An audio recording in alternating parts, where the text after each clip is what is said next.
What's up, everybody? It is Arkey Hodges here, president of the Black Achievement Fund. And today we are doing more learning, more learning, more learning, more learning. All right, you guys know I'm a historian, I'm a history buff, especially any history concerning us. Last week we had a phenomenal class on the history of Mount Bayou, which is the first municipality started by formerly enslaved African people. And it was just an awesome, awesome class. We got to see firsthand, our ancestors not build a community, not build a neighborhood, but establish their very own town.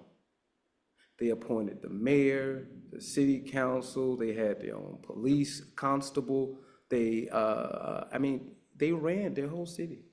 I mean, absolutely amazing. So one of the things that we're going to continue to do is to educate our people on less known facts about our history, who we are, because a lot of the things that we're doing here with the Black Achievement Fund, people don't want to happen at all. So a lot of this history that we're sharing is not history that you readily going to get during Black History Month or, to casually stumble upon. Today is no different. But before we start today with Moses Dickson and the Knights of Liberty, I know some of you have come to this info session to get a little bit more information about what the Black Achievement Fund is, because you're on the fence about whether or not you want to join us. So I'll do our info session housekeeping, and then we're going to go into a video that talks a little bit more about Mount Bayou, something that we didn't talk about last week, but another great video that one of our ambassadors, Brother AG, found. So I want to share that, and then we'll go into our study on Brother Moses Dickson and the Knights of Liberty. All right. So what is the Black Achievement Fund? For those of you who are just tuning in, the Black Achievement Fund, we are a nonprofit organization with the simple mission of financing the grand development of Black America. We have a very simple solution to achieve that. But before I do that, let me go on and say that the Black Achievement Fund, we are open to anyone who believes in our mission and our guiding principles, regardless of race, religion, nationality, political preference, or sexuality. Our goal is to do what our ancestors already done. Our goal is to resurrect African liberation strategies and ideologies that are sound, that work. When we talk about African liberation here at the Black Achievement Fund, and that's ultimately what we are about. We're about liberating ourselves, mind, body, and spirit. And in order to do that, we need to organize. In order to do that, we need control over the institutions that form our communities. We need control over our hospitals. We need control over our educational system. We need control over the court systems. And that's what we're here to do. We're here to establish a brand new municipality, not just one, but to showcase, create the first one as a model city, all Black run, under a philosophy in which the people come before profit in every aspect of the community.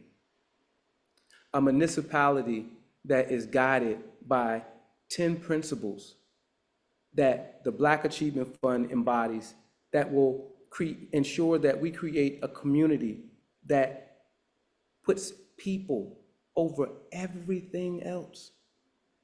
People over everything else. How can we achieve that? Well, if we know that our people already built the city like Mount Bayou over 100 years ago, we already know we can build a city. All right? But what nature, what is the economic system that's going to undergird this city? How are we going to fund this city? How are we going to finance all of this? We have a very, very simple solution. And that is 10 million Black people and our allies plus $9 a month equals 90 million a month and over $1 billion a year. All right? This is very simple. Very, very simple. Right now, the Black Achievement Fund, we have a little over 3,200 members. Yet we already own 8 acres of land collectively, and we're already building our very first community. We have BAF members who own land individually in that community as well.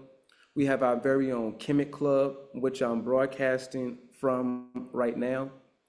We've given scholarships and grants to a multitude of members and nonprofit organizations that operate on our behalf. I mean, the things that we've done already since June of 2020 is astonishing, okay? So I want everyone out there who's listening, paying attention, I want you to know that this is our vision, this is where we're going. But we're not waiting until we get 10 million people. We were able to purchase our first 6 acres of land collectively as members with contributions coming from a mere 159 individuals. 159 individuals pooled their capital together over the course of 24 months, and we bought 6 acres of land, all cash, no mortgage. So I wanted to say again, we're not waiting, okay? All of the things that we've done justify, more than justify the $9, but it demonstrates that this ideology is sound, this ideology works. We have recycled over $500,000 back into the Black community since June of 2020. Anybody who works for us, of course, is Black. All of our contractors for New Kemet are Black. All of the people who service the campaign, from the people who make the t-shirts and the hoodies, and yes. There's no live on, I'm being told that there's no live on YouTube, but I'm seeing this meeting is being live streamed. Yes, I'm trying to get it. It's not coming through on YouTube. Okay, on my screen is telling me that I am being live streamed, so I don't know what to do from here.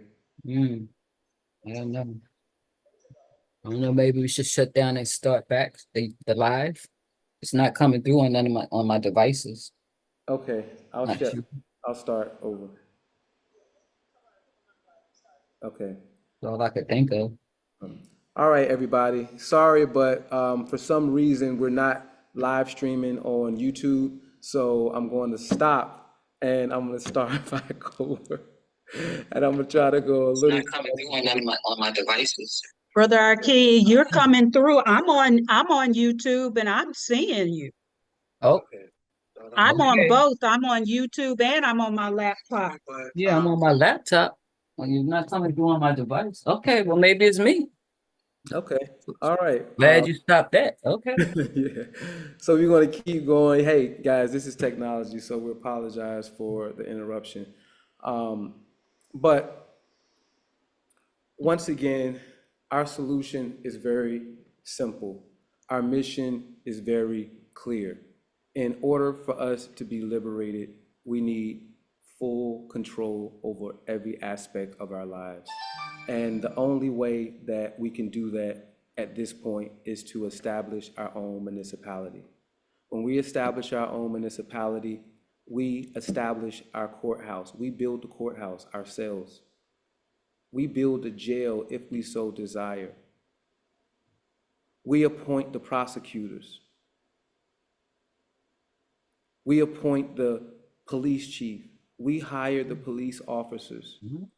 No other police officer in the entire state can come into our community and arrest anybody for anything. It's out of their jurisdiction. So there is a level of power that is available to us right now that will allow us to fortify, to protect our interests, and to allow us to be able to operate as African people how we see fit. That is our journey. So we want all of you who are watching to join us on this journey. This is our new civil rights movement. We need to buy land, as much land as we possibly can, and begin the process of building our own cities. And with that, we ultimately control every aspect of our lives. Now, the larger aspect of the Black Achievement Fund is to establish a foundation of economic independence for Black people that will enable us to finance the development of our communities across the country. And this is why we need 10 million people, all right? When we're operating at a large enough scale, we'll be able to operate free hospitals, free dental clinics. We'll be able to subsidize Black businesses. We'll be able to build state-of-the-art Black schools. We'll be able to build community centers, cultural centers. We'll be able to build residential communities. We'll be able to do all of these things. And the best part about this solution is that it does not require a lot from any of us. We're not asking you to go march and face vicious police dogs and tears, pepper spray and all of that. You don't have to go in the scorching heat door to door and sign people up to register to vote. All of the heavy lifting to get to where we are right now today has been done. Now it is upon us to recognize that the Black leadership establishment needs to have a serious reassessment in terms of what is constituting African liberation, because we have not arrived at that through integration. Integration has always supposed to have been a means to a greater end, never the end in and of itself. So here we are in 2024, where virtually the entire Black leadership establishment is 100% engrossed in integration and electoral politics as the pathways for Black freedom, Black success. But the question is it Black liberation? Is it African liberation? And we here at the Black Achievement Fund, we're saying no. We are too intelligent. We taught the entire world civilization.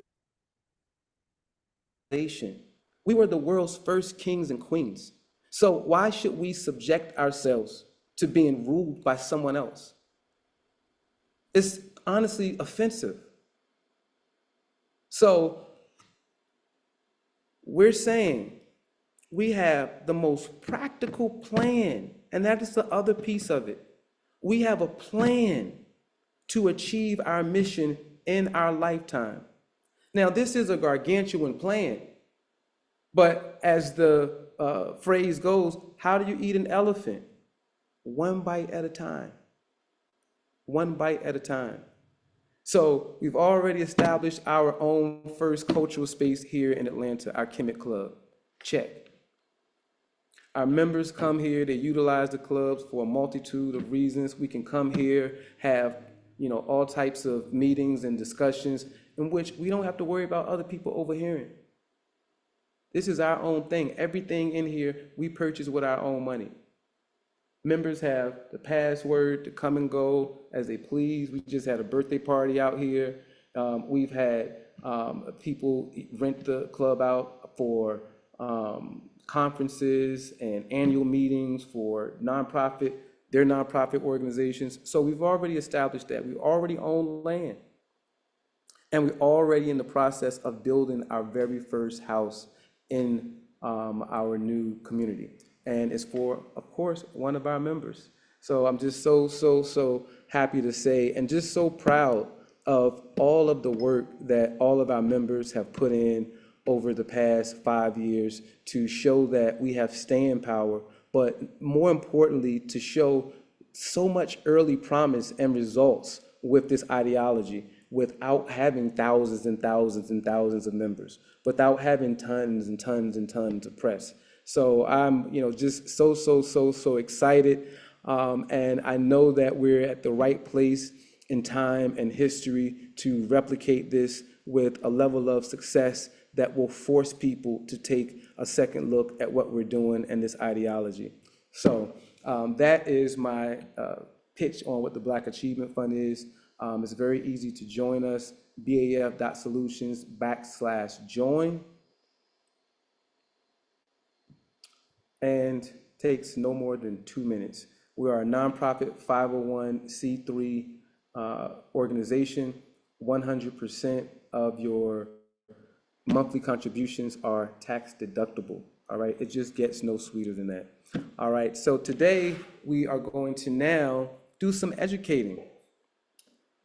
There is nothing new under the sun. What the Black Achievement Fund is doing right now is not anything new. That's the beauty of it. To be a historian and get to read the articles from other Black historians and people who lived during the time of how these things were established, it just gives me so much confidence that not only can we do it, but that this is what they're in their graves, fighting for us to do. So the spirit is definitely behind this organization, and we're making it happen. So I want to share another video. Sister D, if you want to go ahead and put that up. Just some more information on the all-Black town of Mound Bayou that Brother AG shared with me.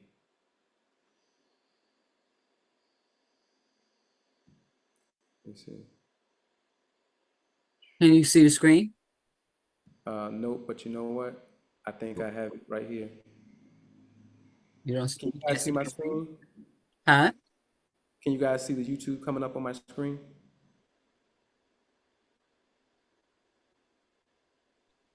I can. Yep. Okay.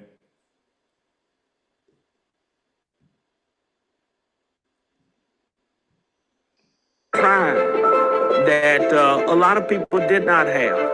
We had a pride of owning our own and being a part of our own and running whatever we had. There's so much that the Black church has done for Black people's advancement that is still not being told. From the Underground Railroad to the Civil Rights struggle, all that time the church has been involved in the safe haven to get us to where we are. And Mount Bayou was that haven. It was that place where people couldn't just come in and take over. They knew better. Whites had planned to come to Mount Bayou to see if they could do one of those takeovers. But the people in Mount Bayou heard about it. So there was plans in Mount Bayou too. When the horses came in, the lights are off in the city. You turn the lights on and had the Gatling gun over in one of those houses and people on top of houses all around. They turned the lights off and started shooting. Boy, you can hear ta-da-da-da. And then enough few shots and another shots, and just about not long, they tucked tail and ran out, and you never had that threat again. Black people at least knew in Mississippi, if you were ever in trouble anywhere else, that if you made it to Mount Bayou, you could make it to safety. We had sort of like an underground railroad. There are many stories about people who came from different places in Mississippi and got here, and they got on the train and went somewhere else just to get safe from whatever was going on. So that being known, when that trial happened and the Emmett Till case happened, of course his mother came down. She wanted to come to the trial. So not only did Mamie Till stay here, but the Black press and the Black public officials all stayed in Mount Bayou because in the Mississippi Delta, there was nowhere else where a Black person at that time could have safe accommodations. And that's what Mamie Till came under. She came under like an invisible shield of protection that she knew and could be comfortable, that she can go to sleep at night in Mound Bayou, Mississippi, and know that she was very well protected. There was a caravan of armed guards taking her to and from the courthouse. They would lay her down in the back seat put a cover over her and take her back and forth because they had snipers out ready for them going back and forth to the courthouse. She would later on talk about how Mound Bayou was that haven. She changed her life to be able to come the rest of her life and to just talk about the rights of African Americans.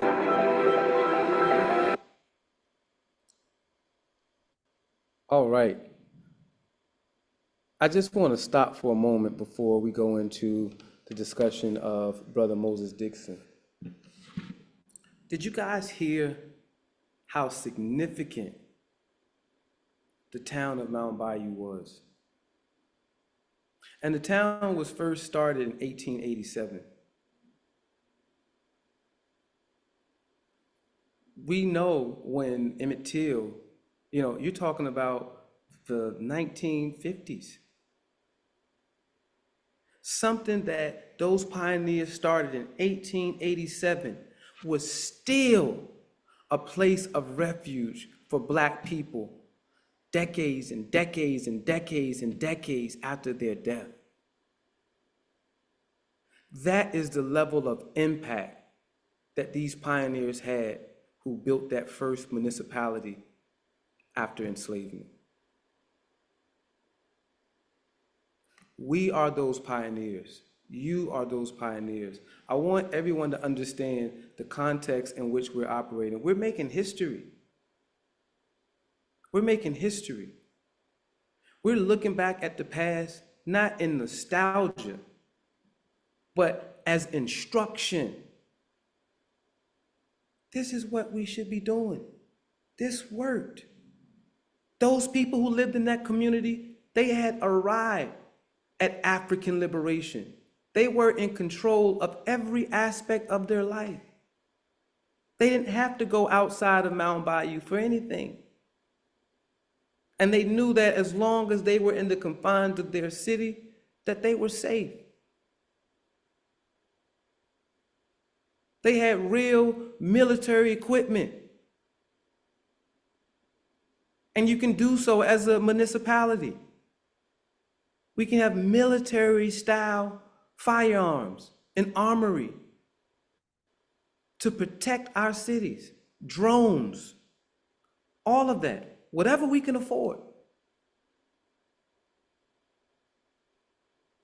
I can't think of any other solution. And if somebody else can give me one, come up here. We'll put you on. But we have a solid plan, and the plan is already working. All right. Thank you so much for that video, Brother AG. I now want to turn our attention to another Black revolutionary that I recently learned about. And I learned about this gentleman through studying Mound Bayou. There is a hospital in Mound Bayou that is called, that was established by the Knights of Tabor. And the Knights of Tabor was originally founded by this man named Moses Dickson. Now, who was Moses Dickson?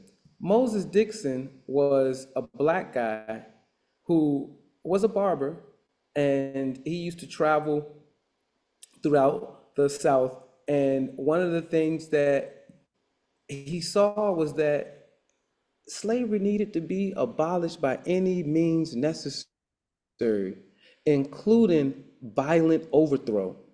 So he established a secret society, and it started with 12 men. And guys, my internet is going crazy. I'm trying to cue the video up for you. And the powers that be are trying to frustrate us. But guess what? We're not going to let it happen, because we got some stuff. You keep messing with my equipment. This is crazy. This is crazy. But we're going to get through it. So Moses Dickson, while this is loading up, he decides that he lived through Nat Turner's rebellion, and he believed that in order for Black people to be successful in armed rebellion, that they needed more planning. So it was his job to organize and plan for a more successful attempt at violent overthrow of enslavement. And he enlisted over 40,000 men, and they had a plan, a 10-year plan. And in 1857, they were going to meet in Atlanta. He was calling for 200,000 Black men to meet in Atlanta to kick the revolution off. But a lot of the top leaders had a lot of credible intel that a civil war was brewing. So they decided to hold off and allow the North to take charge and take the lead in American history. But All before right, they so could here we revolt, go. Can you guys see my screen? in the years before the Civil War, terror often gripped white Americans in the South. More than anything, they feared an uprising of the No, people. your screen is not The Knights showing. of Liberty. Okay.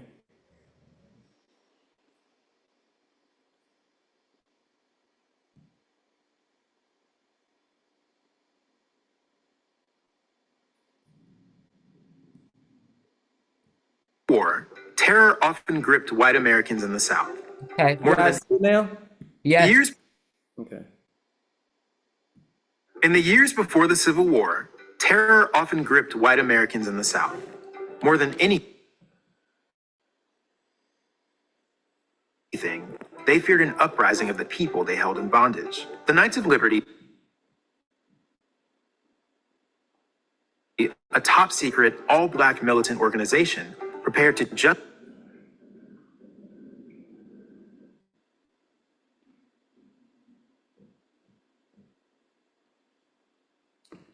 Sorry, guys, we've been having internet issues all day. Can someone else play this who's not experiencing internet issues? You put the link in, I see it now. I don't know. I could try. Okay. The link in the chat. Yep, yep.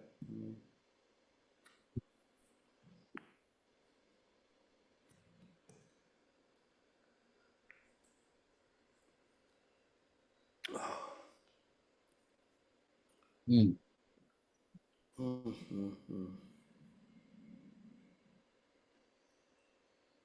We're gonna get through this, people.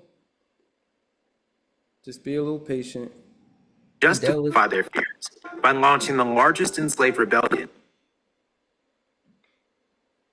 in American history. But before they could revolt, secret orders called them off. I'm Joe Cook, and this is Rogue History. It all began in August of 1846, when a traveling barber named Moses Dickson convened a secret meeting in St. Louis, Missouri, to, as he would put it, prepare for business. His plan called for the infiltration of the southern states to recruit and train men who were courageous, patient, temperate, and possessed of sound common sense. Recruits were required to take an oath of secrecy until death. After 10 years of training, these Knights of Liberty would launch a war on slavery. In the years before the Civil War, the St. Louis meeting, made up of Dickson and 11 trusted friends, would come to be known as the Order of 12. All right, it seems like These 12 men I'm spread weathering out the storm, so I'm gonna start it over. in the South.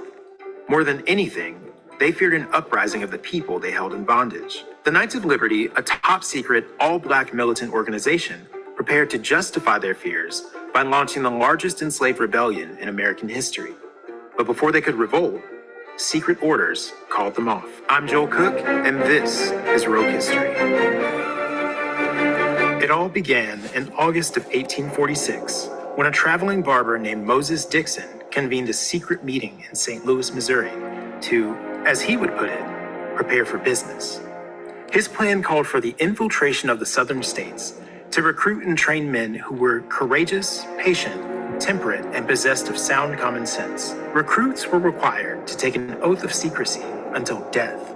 After 10 years of training, these Knights of Liberty would launch a war on slavery. The participants in this St. Louis meeting, made up of Dickson and 11 trusted friends, would come to be known as the Order of 12. These 12 men spread out across the South to establish the Knights of Liberty. But even as they chipped away at this 10-year plan, they made an immediate impact on the Underground Railroad. In a 1901 Denver Post interview, Dickson stated that the Knights operated a network capable of moving freedom seekers all across the United States. Disguise was often part of their success.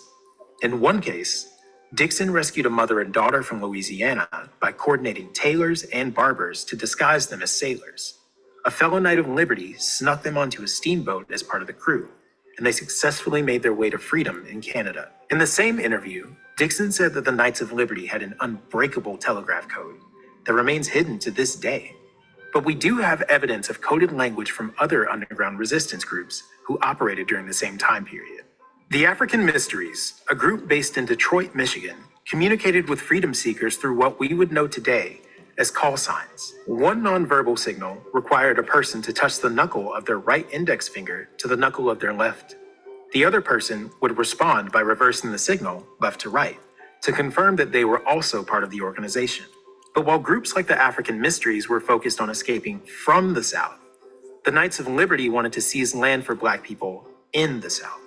The plan was to attack Atlanta and form a stronghold of Black resistance. Moses Dickson's plans for a separatist state were rooted in life experience. His parents were born into slavery, and as a boy, he survived race riots in Cincinnati intended to drive Black people out of the city. He learned that Black liberation was needed by any means necessary, and would come to know exactly what that meant when he lived through Nat Turner's rebellion. On August 21st, 1831, Turner and at least 40 compatriots launched a bid to end slavery by attacking several plantations in Southampton County, Virginia. While it was never truly clear what Turner's plan was, the rebels executed 55 people before being stopped by state and federal militias.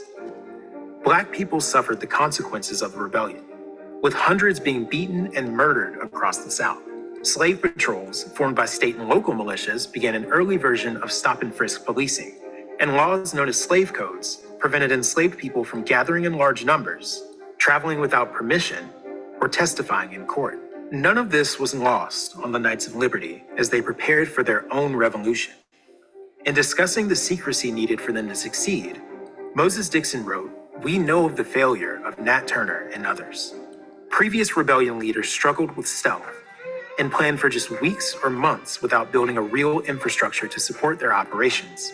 Dickson gambled that a large army with 10 years of training gave them a real chance. Now, they just needed funding.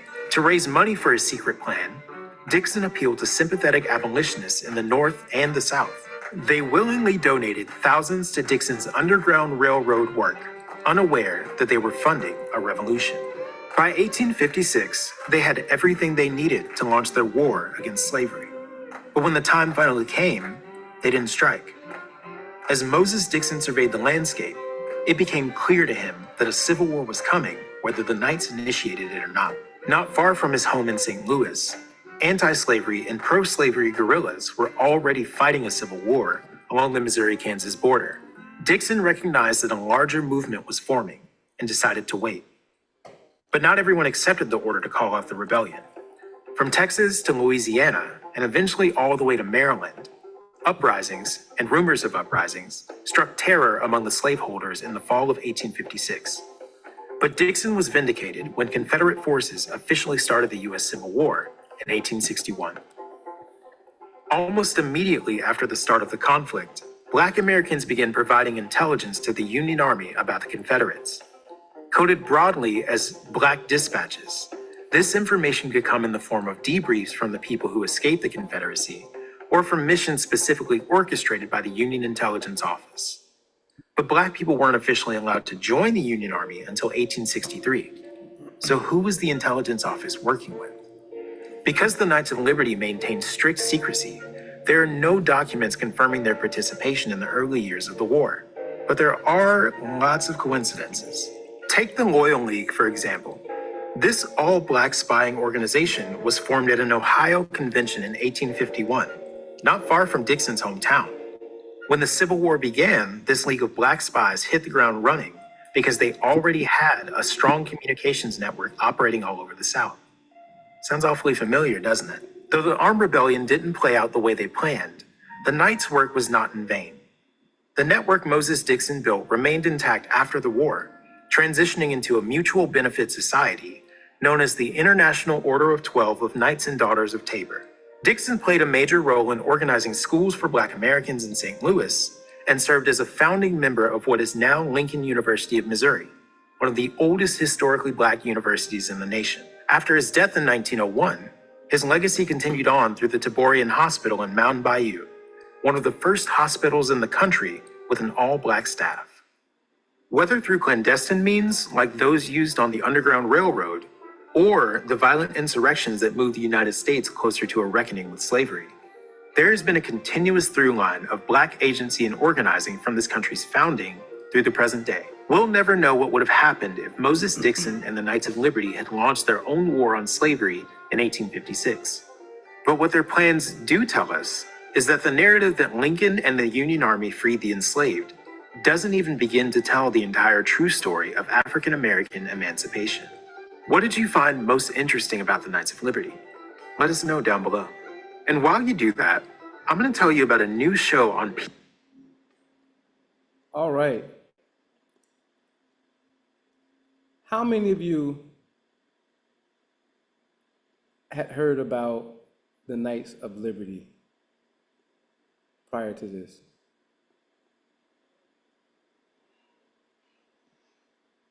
Anybody? Moses Dickson?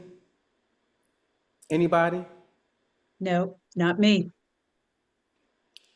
Do you think it's a coincidence?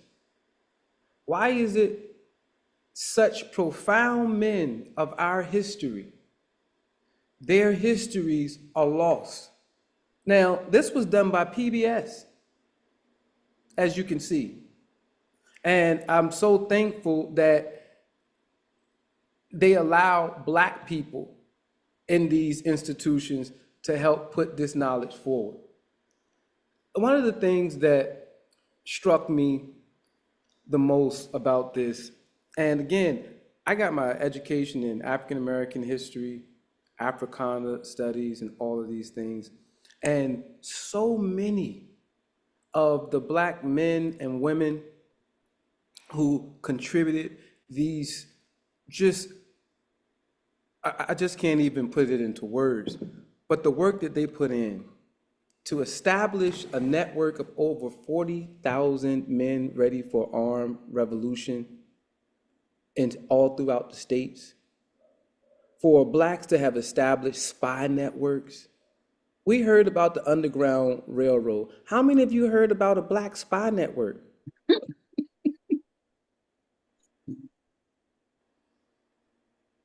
If we don't know these things, it becomes far, far, far harder to conceive of them in the present moment.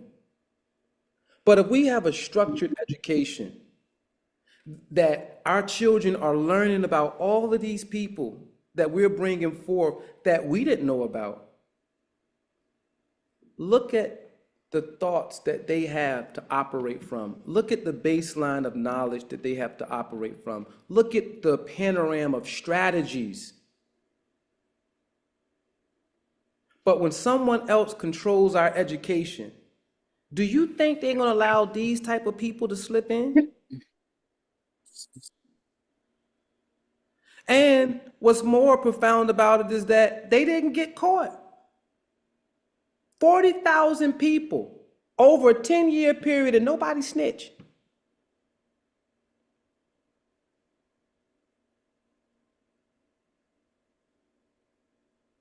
Here I'm talking on YouTube Live to the whole world because it's that difficult for us to unite and operate in our own best interests. So we got to put all our business out there every time we go to do any mass type of movements, while everybody else operate in silence and get things done.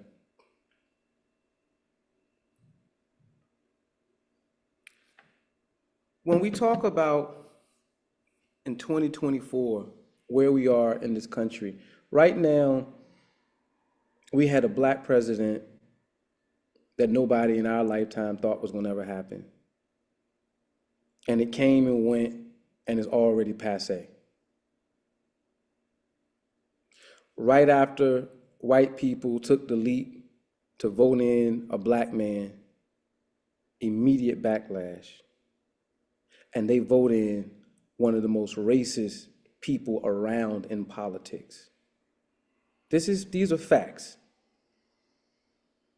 You voted in Obama. You had 8 years of Obama with no scandals and all of this type of stuff. Now, we can argue that Obama didn't do this and Obama didn't do that, but in the grand scheme of presidential politics, he wasn't the worst, he wasn't the best. But that spurred the right to say, I told you. Now we got a black president. What's gonna happen next? Pretty soon, they're gonna take over politics. And we're not gonna be in control of none of these budgets in which we've been stealing all of this money and using as affirmative action for white people, which is racism. Because this is ultimately about who controls the budget, who controls the dollars, where that money is going. These trillions of dollars is coming into this community. What we're doing right now is so in the moment, it's ridiculous. Look at, after Donald Trump became president, look at how many more white supremacist, racist incidents started to happen. He emboldened white supremacists to start acting. He put all of the violent rhetoric into their heads and let them know, I'm gonna back you. We gonna back you. And if he becomes president, he's gonna pardon everybody that's associated with that January 6th insurrection.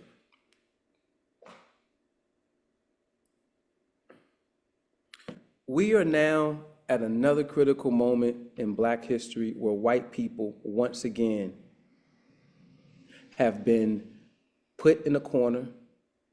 They are recognizing that they don't have the same grip on power as they've had before. And they're absolutely determined to regain that power.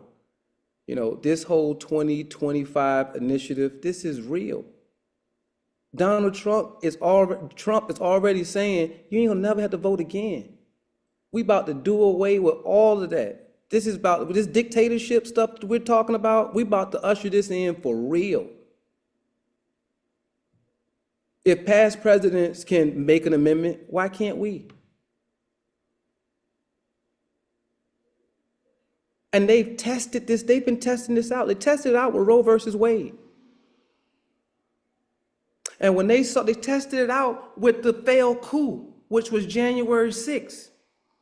So they've been doing their litmus test to see how far they can take this. They started outright throwing out, I'm gonna be a dictator. Just get a litmus test. What do the people say? Can I get elected by saying I'm gonna be a dictator? And if so, then I'm damn sure gonna be one.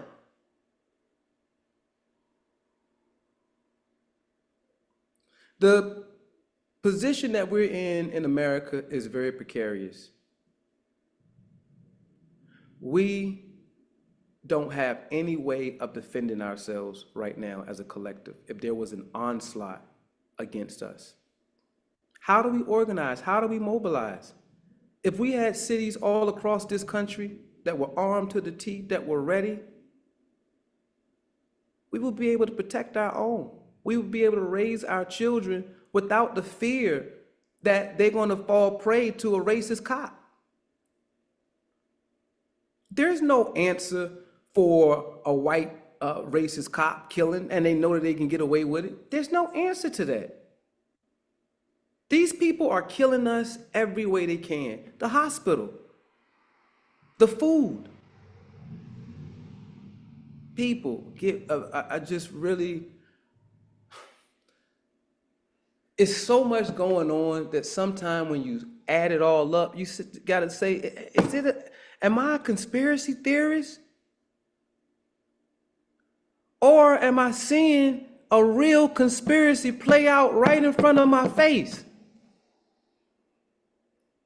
But it's so blatant that it make you think that you're going crazy.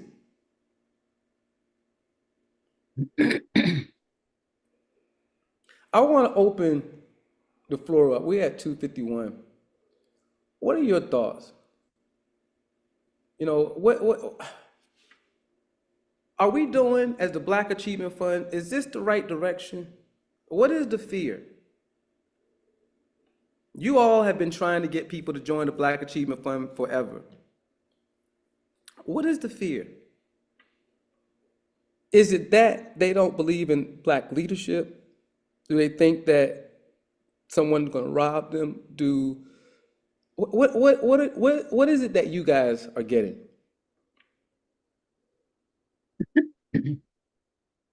I'm just curious.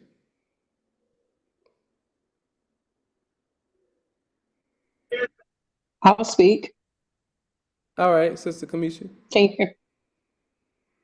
I feel like people are just too busy focused on their own lives. They don't really see the importance of us working together.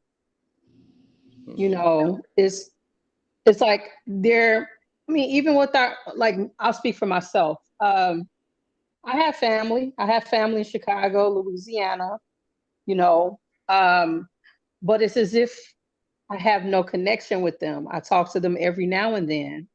I share about Black Achievement Fund. I talk to those that I can talk to, but it's like, if it doesn't have something to do with them getting something out of it right now, they're not interested. They're just saying, oh, okay, I watched the video, but that's it. Okay. I mean, what you're saying is what we've been saying too, and that so many of us are becoming Europeanized to the point where we're operating as individual, not understanding that our true power as Black people is in unity.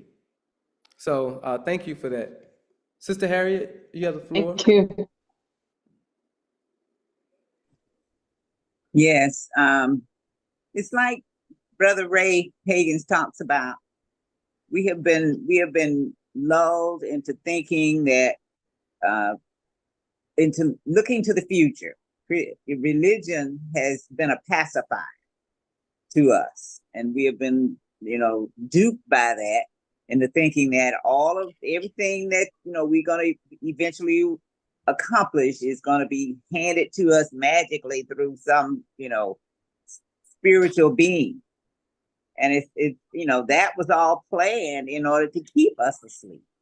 And people still buy into that as when the Lord comes again, all of this is going to be handled. And I mean, we have been so duped by religion of all kinds, not just Christianity, but of all kinds, into going into not using our own mind, our own African-centered consciousness to wake up and see where we are and realize that we got to first realize that you've been duped.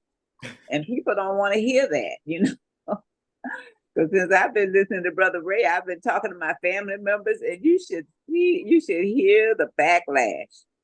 Here you go again with some other kind of, strange philosophy, some other kind. Because I've been a church member. I've been everything from a Presbyterian to a Jehovah's Witness over the years. Okay. So I know I am one who had been totally duped by religion, over the years. And I'm aged now. I'm 72, and people, looking at me like, here you go, here you come again with another church, with another group. I said, this isn't church. First of all, this is freedom. Oh, you have, right. You realize your own, Afrocentric, God conscious He's not trying to recruit people for church membership. This is not what that's about. He's trying to get us to wake up and realize we are our own, we have to be our own heroes. We have to be our own gods in order to, claim our freedom, claim our lives, claim our minds. Even he talks about how, well, some people thinking is the scariest thing there is. Thinking. And I see that all the time. People don't want to think, they don't want to get outside their comfort zone for any reason. We've been too terrified and put there.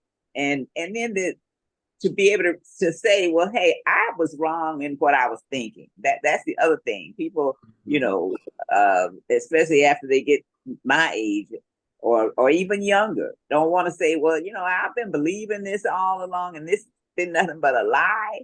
That's hard to swallow. It really is, to be able to make change and accept the fact that, what you believe has been, purposely fed to you to keep you asleep. They don't want to hear that. So that, we still hear people, well, when Jesus come back, we're going to have all these problems solved. So it's a total denial, really, of reality, like he talks about. Wow. It really is. So that's that's one of the things we're up against. Ashe, and you are so right. Dr. Ray is not only a mentor to me and a friend, but he is an institution for our community. And one of the things that I've seen is that, for number one, anybody can tell you that Dr. Ray Hagins get more people to join the Black Achievement Fund than anybody else. And I think it's a testament to what you've been saying. The people who listen to Dr. Ray, they have come to a point of acceptance and consciousness and enlightenment where they can no longer be a part of that other thing anymore, and they can embrace anything that sounds like, this is African, this is us, and it's on the up and up. So I didn't even, that wasn't the first thing that came to my mind, the religion, but you're so right. And once people can break that hold of religious enslavement, then, they come and they support things like the Black Achievement Fund. So thank you for that commentary. Brother Jesse. You have the floor. You have to unmute yourself. Can you hear me now? Yep. Mahat Hotep, everyone. How's everyone doing? Hotep. All right. I'm still excited from the camp out. All right. When we're talking about why people have the concept that they have, we have to realize that from the time you're born, you're given a religion, you're given a concept, and as you grow and knowledge comes around, like Dr. A. Hagins and many others who have taught us, and then the light bulb goes off and we become conscious, and like a lot of us has become. But there's a lot of people, it takes a little bit much longer for that light bulb to go off. Eventually, what we have to focus on is those of us who are enlightened coming together and getting the job done. Yeah. You're going to have some people just going to shake your head, because you say, man, they can't see what I see. But we have to go on. The Black Achievement Fund is an excellent organization, and I must commend you on the ancestors putting that task to you. Most people don't know a whole lot about me. Back in 2021, my wife took sick a couple of years prior. And in 2021, May 14th, she joined the ancestors. A little bit after that, I found out about the Black Achievement Fund. And I wasn't able to participate because I'm in the process of recovering, in the process of getting my breath back from, like a gut punch. We were together for 40 years. Mm. So it's a big adjustment. But like I said, times change, minds change. My mother is a young lady who's 95 years old. And she's one of those also that she's been in the church all her life.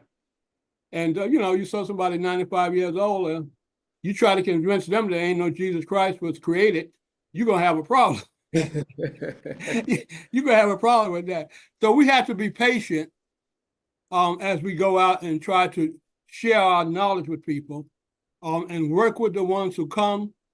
And like you said, it don't take 10 million to get this job done. You see what you accomplish just in 3 years. Mhm. It's going to come.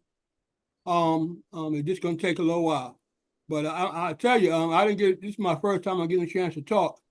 But I just wanted to let you know, I really enjoyed that camp out. I enjoyed the session with the round table we had. Okay. And let's continue and let's get the job done. We'll get there. Thank you for that. It's so good to hear inspiration. This stuff is so heavy, but we have to remind ourselves to stay inspired. So thank you for that. And this knowledge is what keeps me inspired. You guys are what keeps me inspired. The fact that we're in the place that we're in right now, where we own land, like that is huge. To Yes, it is.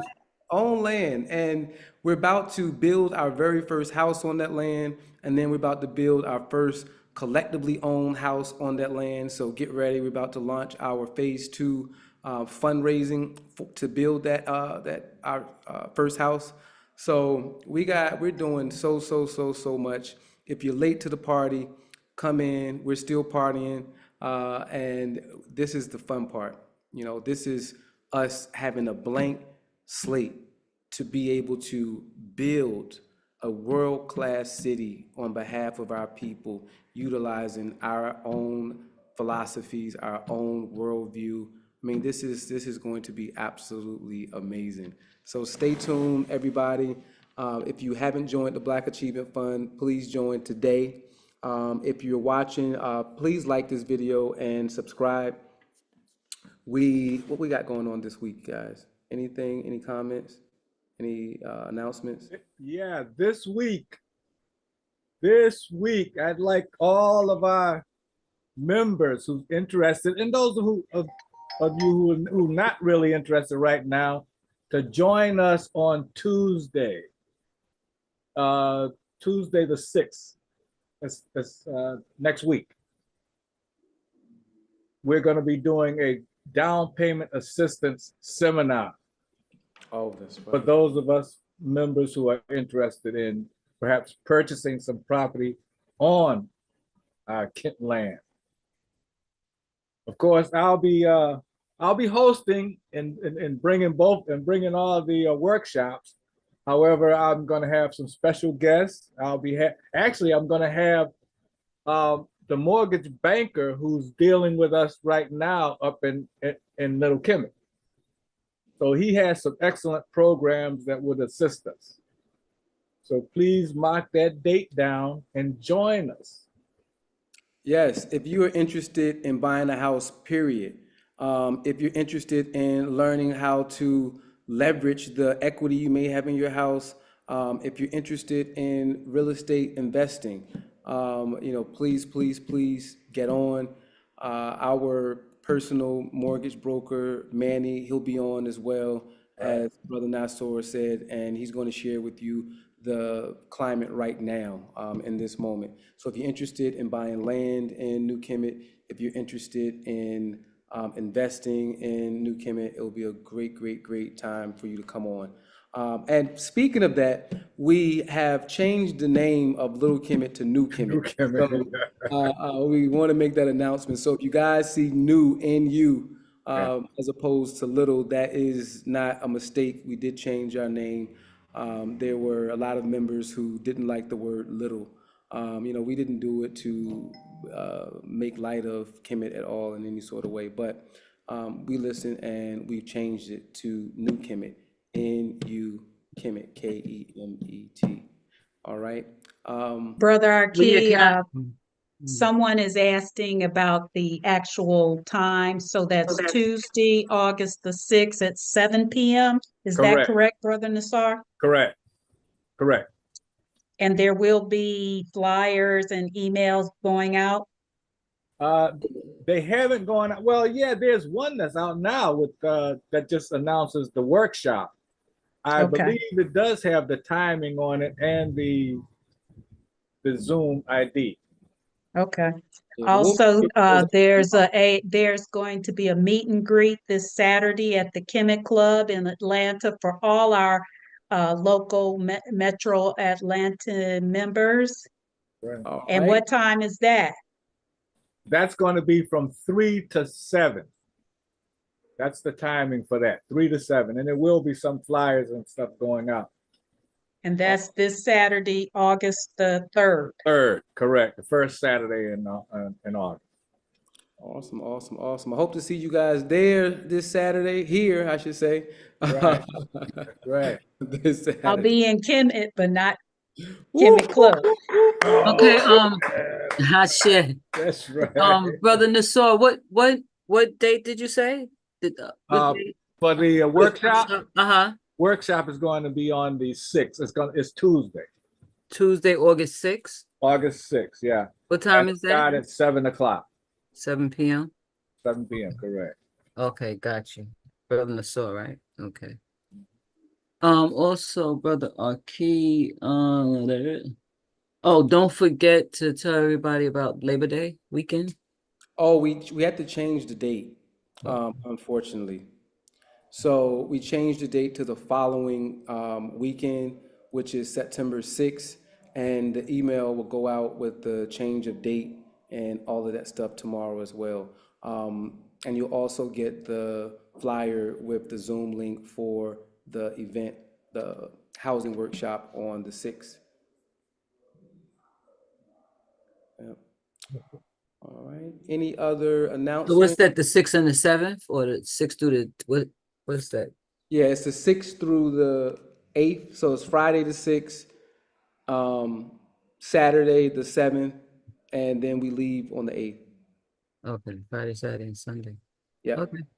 And that's of September, since we were just talking about August. Make sure people realize that's of September. Yep. Ashe. Yep. Ashe. Okay, All cool. right. And if anybody's in the Atlanta metropolitan area, I'm going down to the land on Tuesday morning. I'll be leaving from the Kemet Club. So if you want to come and check out the land on Tuesday, you are welcome to ride down with me. Or you can drive down, meet me there. All right. And if you are interested, just email info@baf.solutions. What time on Tuesday? I'll be leaving out of here about by 9 a.m. Okay, I need to go. Okay. All right. All Yep. right. So if you're definitely going to come, email info@baf.solutions. Okay. Okay. So just to be clear, this is Tuesday, August 6th at 7 p.m. for the workshop, That's the workshop, correct. and the other one is meet and greet on Saturday the 3rd, 3rd. That's from 3 to 7. 3 to 7, correct. Got you. Okay, cool. All right, family, we're going to go ahead and close this info session. Thank you guys for participating. Make sure you like the video and share. BAF hug. Until next time, love you guys. Yeah. Be safe. Love your family. All right. Love you.